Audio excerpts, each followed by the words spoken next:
हार के जीतने वाले को बाजीगर कहते हैं और जो बार बार हारे उसे पाकिस्तान कहते हैं। हेलो दोस्तों, welcome back to my channel. मेरा नाम है दीपांकर गायन और आज हम एक बहुत ही अमेजिंग वीडियो पे रिएक्शन करने वाले हैं। ये जो वीडियो है ये क्रिकेट की दुनिया से है। आपको पता होगा अभी रिसेंटली आईसीसी का जो चेयरमैन है अभी हमारे इंडियन जय शाह साहब बन चुके हैं, जो चीफ है। तो अभी मैं खुद से ये देख रहा था क्योंकि मुझे ये रिएक्शन देखना था कि इस न्यूज़ को एक पाकिस्तानी कैसे एब्जॉर्व करता है, कैसे एक न्यूज़ को रिसीव करता है। बिकॉज आप सबको पता होगा कि पाकिस्तानी इस टॉपिक को लेके बहुत कुछ रूमर्स डालते हैं, बहुत कुछ गलत इन्फॉर्मेशन फैलाते हैं। अभी हमारा वर्ल्ड कप के टाइम पे भी ये लोग बोल रहे थे कि इंडिया तो क्रिकेट तो इंडिया के पॉकेट में है, अभी तो लिटरली है। तो लेट्स सी कैसे ये लोग न्यूज़ को एब्जॉर्व करेंगे। तो ये जो वीडियो है ये हमारे एक इंडियन भाई का चैनल है सरहद पार।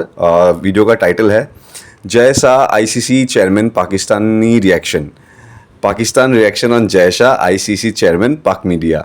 अच्छा, तो पाकिस्तान का मुझे और एक नाम याद आ रहा है दोस्तों, मतलब अगर मान लीजिए पाकिस्तान। एनीवे गाइस, वीडियो की तरफ चलते हैं, रिएक्शन करते हैं, देखते हैं क्या जानने को क्या सीखने को मिलता है। Let's react to it. Cricket पर कब्जे का प्लान। यहाँ आपको ब्रेकिंग न्यूज दें कि भारत का आलमी क्रिकेट पर कब्जे का मंसूबा, ऑस्ट्रेलियाई अखबार ने इसका भांडा फोड़ा है। Jay Shah will be taking over as the next ICC chairman. बिल्कुल खतरे की बात है, जितने छोटे मुल्क हैं उनके लिए खतरे की बात है। कंट्रोल तो बिल्कुल खालिद महमूद साहब ने सही कहा कि पहले से था, अपना कंट्रोल मजीद बढ़ाना चाहते हैं। और जय शाह, तो क्या जय शाह साहब के चेयरमैन आईसीसी बनने के बाद पाकिस्तान के लिए मुश्किलात खड़ी हो सकती हैं? ये वो सवाल है जो पाकिस्तान क्रिकेट फैंस और सबसे खासकर भारतीय क्रिकेट फैंस अपने जहन में ला रहे हैं कि जय शाह साहब के आईसीसी सरबराह बनने के बाद कितना इम्पैक्ट हो सकता है पाकिस्तान क्रिकेट बोर्ड, पाकिस्तान के लिए कितनी परेशानी हो सकती है उस पाकिस्तान के लिए जो कि आईसीसी के अंदर बहुत ज्यादा स्ट्रॉन्ग पोजीशन में उस तरह से नहीं। दोस्तों मुझे हंसी इस बात पे आ रहा है ना, बहुत इनिशियल स्टेज पे मैं पॉज कर रहा हूँ। हंसने वाला बात भी है। देखो अभी क्या है कि अभी पाकिस्तान को जब भी पैसा चाहिए होता था वो बाहर जाते थे, आईएमएफ जाते थे, अमेरिका में मांगते थे। आईएमएफ का भी जो हेड है वो भी इंडियन है।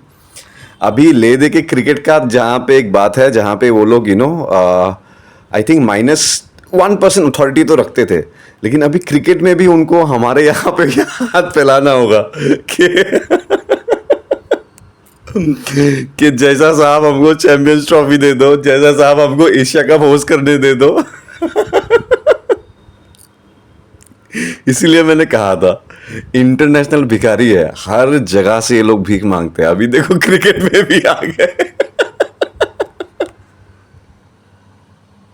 इंडिया बोर्ड बहुत पावरफुल है। हाँ। उसने अपने आप को खड़ा किया है। हाँ। उसने पैसा बनाया है क्रिकेट से। उसने दुनिया के टॉप क्रिकेटर्स को समझे खरीद लिया। भारत चाहता है इंटरनेशनल क्रिकेट पर अपना कंट्रोल, और इसके लिए उसको ऑस्ट्रेलिया और इंग्लैंड की हिमायत भी हासिल हो गई। एक बार फिर वहीं जाकर बात रुक रही है। भारतीय बोर्ड के सेक्रेटरी जय शाह आईसीसी पर कब्जा करना चाहते हैं। ऑस्ट्रेलियाई मीडिया ऐसा बताता है कि जय शाह आईसीसी सदर ग्रेग बार्कले को मुस्ताफी होने पर मजबूर कर रहे हैं।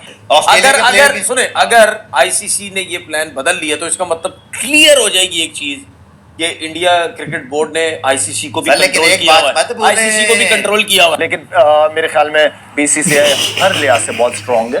उन्हीं की इनके पास और कोई रास्ता नहीं है, बस टीवी पे आके रोना धोना करेंगे और कोई रास्ता नहीं।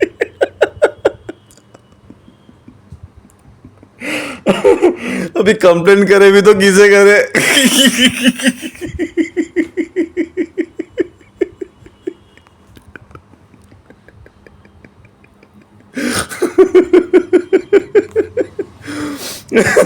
अभी कंप्लेंट करेगी तो किसके पास जाए?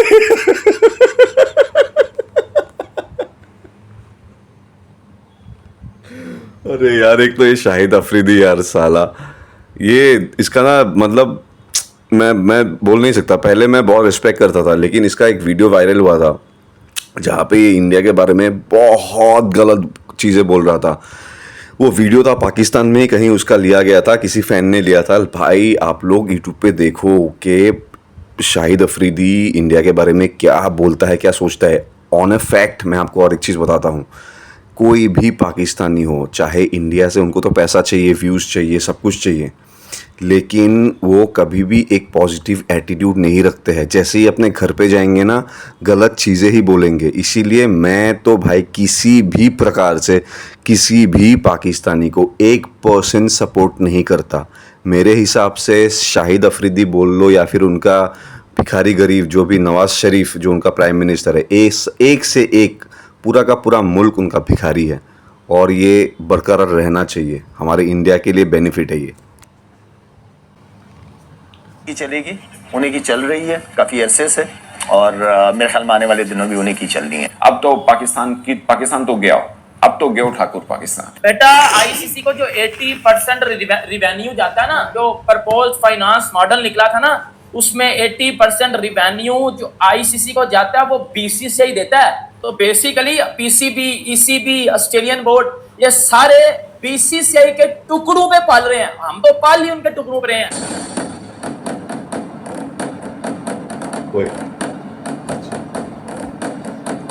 दोस्तों, पाकिस्तान के एक रिटायर्ड क्रिकेटर हैं सलमान बट। वही सलमान बट जिन्होंने 2010 में मैच फिक्सिंग की थी और आईसीसी ने उन पर 10 सालों का बैन लगाया था। वही सलमान बट अब ये कह रहे हैं कि अगर भारत चैंपियंस ट्रॉफी खेलने पाकिस्तान नहीं आता है तो आईसीसी को भारत के खिलाफ एक्शन लेना चाहिए और आईसीसी को भारत पर बैन लगाना चाहिए। अब इस गधे को ये नहीं पता है कि अगर भारत किसी भी टूर्नामेंट में नहीं होता है तो आईसीसी को कमाई बिल्कुल भी नहीं होगी और वो टूर्नामेंट ही फ्लॉप हो जाएगा। अब सलमान बट की यही सब बातें सुनकर पाकिस्तानी मीडिया काफी आग बबूला है। दोस्तों, आइए देखते हैं पाकिस्तानी मीडिया सलमान बट द्वारा दिए गए बयान पर क्या बातें कर रही है। फिर मिलते हैं वीडियो के अंत में। ये तो बड़ी परेशानी की बात है। जय शाह को चाहिए फुल कंट्रोल। और उसके बाद फाइनेंशियल इशू पे तो हमने बात की, और क्या मसाइल पेश आएंगे? पाकिस्तान के लिए खतरे की बात है। बिल्कुल खतरे की बात है। जितने छोटे मुल्क हैं उनके लिए खतरे की बात है। कंट्रोल तो बिल्कुल खालिद महमूद साहब ने सही कहा कि पहले से था, अपना कंट्रोल मजीद बढ़ाना चाहते हैं। और जय शाह अब अगर आईसीसी के बिल्कुल चेयरमैन बनेंगे, उनको ऑस्ट्रेलिया और इंग्लैंड की हिमायत हासिल है और 27 अगस्त तक बोर्ड्स ने अपने नॉमिनीज भी देने होंगे कि ये चेयरमैन के लिए लड़ेंगे। लग रहा है कि बिला मुकाबला ही वो मुंतखब हो जाएंगे जय शाह। और उसके बाद उनका पहला अमल, 2-3 अमल में से जो पहला स्टेप होगा, एक तो वो ये होगा कि वो आईसीसी का सदर जो है वो इंडिया में ले जाएंगे। इसलिए कि भारत कई दफ़ा, मेरे ज़राए बताते हैं कि कई दफ़ा एतराज़ उठा चुका है कि दुबई में आईसीसी की ऑपरेशनल कॉस्ट मंथली तकरीबन $45,000 है और ये आईसीसी के पैसे सारे जाहिर है 80% पैसे इंडिया की तरफ से जाते हैं। दूसरा स्टेप उनका होगा कि 4 टीमों की टॉप टियर बनाएं, वही ज्यादा टेस्ट क्रिकेट खेलेंगे। आप अंदाजा लगाएं कि ये पहले से भी हो रहा है। 2019 के बाद से अगर किसी भी टेस्ट सीरीज में ऑस्ट्रेलिया, इंग्लैंड और भारत इन्वॉल्व नहीं होते तो वो सिर्फ 2 टेस्ट मैचों की होती है। ऑस्ट्रेलिया, इंग्लैंड और इंडिया इन्वॉल्व होते हैं तो 2 से ज्यादा टेस्ट की होती है। अब जाके श्रीलंका को 3 टेस्ट मिले 5 या 6 साल के बाद, तो वो ऑलरेडी सेकंड टीयर तो चली रही है टेस्ट क्रिकेट की। तो उसमें हमें अपना हाउस इन ऑर्डर करना पड़ेगा, हमें अपनी टीम अच्छी करनी पड़ेगी। हम टेस्ट में बहुत पीछे चल रहे हैं, हमें टेस्ट में अपनी टीम की परफॉर्मेंस टॉप 3 में लानी है। अगर हम T20 वर्ल्ड कप के पहले राउंड में इसी तरह हारेंगे शर्मनाक तरीके से तो हमें कोई लिफ्ट नहीं कराएगा, हमें कोई वैल्यू नहीं कराएगा। बिल्कुल सही कह रहे हैं। हम ऑस्ट्रेलिया और इंग्लैंड इसलिए साथ देंगे भारत का कि उनके टीवी राइट्स ऑलरेडी बहुत अच्छे, दोनों के बिलियन, ऑस्ट्रेलिया का $1.5 बिलियन। प्रॉब्लम क्या है पता है भाई? प्रॉब्लम पाकिस्तानी के साथ ये है कि उनके पास हर चीज का जवाब है, हर चीज का सलूशन है। जैसे कि ये अभी जो भी है, हाशमी जो भी है बोल रहा है कि ये प्रॉब्लम है, वो हर चीज जानते हैं। मतलब हर टॉपिक में इनको ज्ञान होता है, लेकिन फिर भी एंड ऑफ द डे मांगते भीख ही है।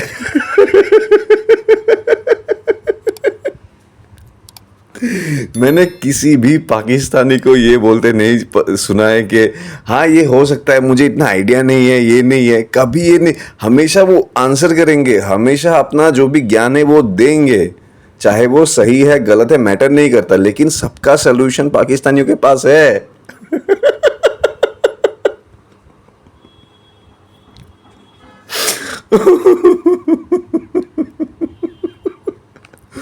ये फ्रस्ट्रेशन, अगर फ्रस्ट्रेशन देखना है ना किसी के शक्ल पे, पाकिस्तानी वीडियोस देख लो।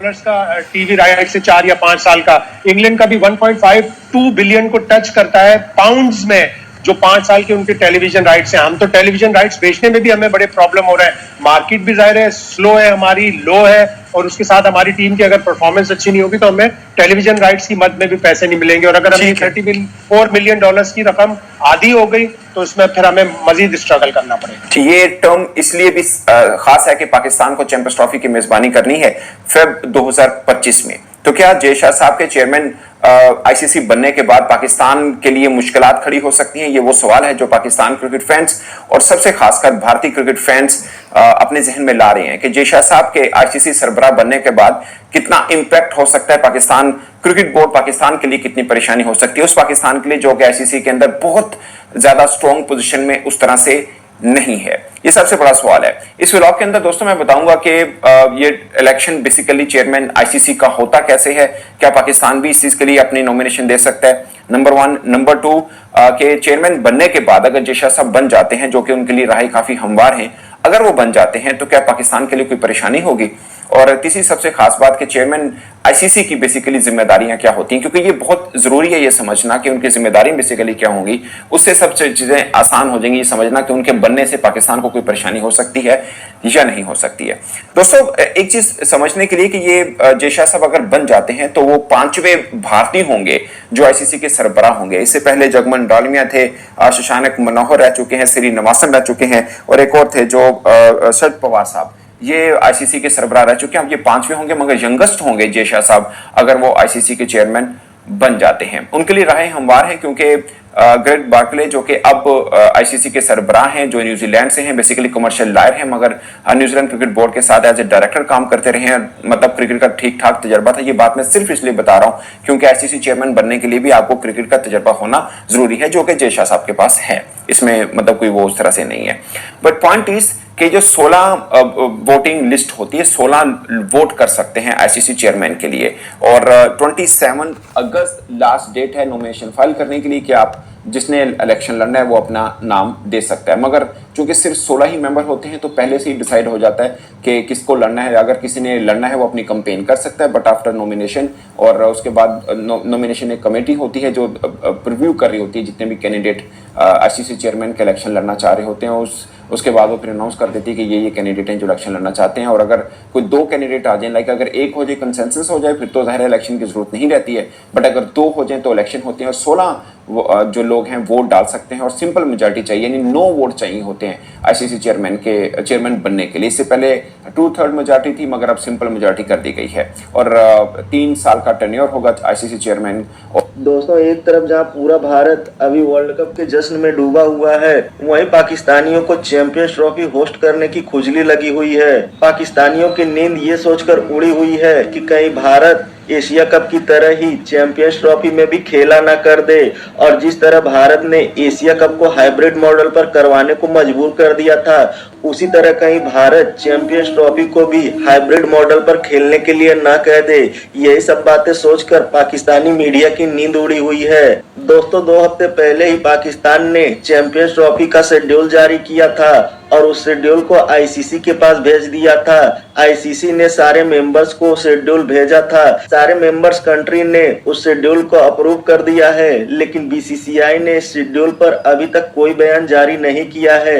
यही सोचकर पाकिस्तानियों की नींद उड़ी हुई है। दोस्तों खबर ये भी आ रही है कि जिस तरह भारत चैंपियंस ट्रॉफी खेलने पाकिस्तान नहीं जा रहा है, उसी तरह अब अफगानिस्तान क्रिकेट बोर्ड ने भी पाकिस्तान जाकर चैंपियंस ट्रॉफी खेलने को मना कर दिया है। अफगानिस्तान ने सिर्फ चैंपियंस ट्रॉफी ही नहीं, पाकिस्तान के साथ एक बायलैटरल सीरीज भी कैंसिल कर दी है। एक तरफ जहां पाकिस्तान क्रिकेट बोर्ड को चैंपियंस ट्रॉफी की मुसीबतें कम होने का नाम ही नहीं ले रही हैं, दूसरी तरफ पाकिस्तान क्रिकेट में भी उथल पुथल मची हुई है। पाकिस्तानी क्रिकेट की ऐसी हालत देखकर ऐसा लगता है कि कुछ सालों बाद पाकिस्तान से क्रिकेट का नामो निशान भी मिट जाएगा। दोस्तों वीडियो में अंत तक बने रहने के लिए धन्यवाद। मिलते हैं अगले वीडियो में। वाह, मजा आ गया भाई। एक सेकंड दोस्तों, मजा आ गया भाई। शरद पवार जो वीडियो है मैं चैनल का लिंक डिस्क्रिप्शन पे दे दूंगा, आप लोग प्लीज जाके चेकआउट कीजिए, भाई को भी सब्सक्राइब कीजिए। सबसे पहले जो अभी लास्ट सेगमेंट पे जो हमारे शरद पवार वाले जो भी इनका नाम है भाई का, वो आए थे, लेकिन उससे पहले जो एक पाकिस्तानी जर्नलिस्ट था उसने काफ़ी इन्फॉर्मेटिव बात कहा। उसका खुद का भी एक चैनल है, तो मैंने देखा है, और जनरली एक चीज़ मैं आप सबको कहना चाहता हूँ, जनरली जो भी स्पोर्ट्स मिनिस्टर्स है ना, मतलब सॉरी स्पोर्ट्स मिनिस्टर बोल रहा हूँ मैं, स्पोर्ट्स जर्नलिस्ट जितने भी है पाकिस्तानी, वो बेसिकली इंडियन कंटेंट पे ही काम करते हैं। लेकिन ये जो अभी लास्ट में आया था भाई, ये एक ऐसे जर्नलिस्ट है जो सिर्फ इंडियन कंटेंट पे काम नहीं करते, सिर्फ इंडियन प्लेयर्स पे काम नहीं करते, वो ऑथेंटिक खबर भी देते हैं। मैं इनका चैनल काफ़ी बार देख चुका हूँ, तो एनीवे अच्छा लगा मुझे। बाकी दोस्तों देखो, जो दोगले हैं ना, मतलब 99.99% पाकिस्तान में दोगले लोग हैं। आई मीन उनका कुछ भी कहते हैं, कुछ भी समझते हैं, कुछ भी बोलते हैं, मतलब ब्रेन तो 0% भी नहीं है, एजुकेटेड नहीं है। सब लोग, आपको पता है क्या पाकिस्तान में पढ़ाई करते हैं, कौन से क्या स्कूल पे जाते थे, क्या स्कूल पे लोग जाते हैं, उनका बस रिलीजियस पढ़ाई ही होता है। अभी भी उनके लिए जो है पृथ्वी जो है वो अभी भी फ्लैट है उनके लिए, तो उन पे मैं क्या बात करूं। लेकिन ये ऐसा होना चाहिए और मैं पूरा फुल सपोर्ट करता हूं। अगर कल को मान लीजिए मुझे पता चला कि इंडिया ने डायरेक्टली बेईमानी किया है पाकिस्तान के साथ, डायरेक्टली मान लीजिए कुछ ऐसा खबर आ गया और एकदम प्रूफ हो गया, फिर भी मैं सैल्यूट करूंगा, बिकॉज पाकिस्तानियों के साथ कोई अच्छा चीज़ नहीं होना चाहिए। क्यों नहीं होना चाहिए? मैंने इनफैक्ट कल ही जो मेरा लास्ट, इससे पहले जो वीडियो है ना, वो चेकआउट कीजिए, पाकिस्तानी लोग क्या क्या कर रहे हैं हमारे देश को बर्बाद करने के लिए। तो ये सब जब तक ये लोग अपना टेररिज्म माइंडसेट रखेंगे, जो रेडिकल्स माइंडसेट रखेंगे, जो बोलते हैं काफिर हिंदू जो भी है, जब तक ऐसे रहेंगे तब तक हम भारतीय उनको भिखारी ही बना के रखेंगे और रख सकते भी है, और ये लाइफ टाइम रहना चाहिए। बिकॉज इवेंचुअली भिखारी हो, अभी भिखारी करंटली है, और जब तक रहेंगे भिखारी रहेंगे, और कुछ सालों बाद तो वैसे भी 3-4 हिस्सों में बढ़ जाना है। कुछ हिस्सा हमारे पास आएगा, कुछ हिस्सा इंडिपेंडेंट हो जाएगा।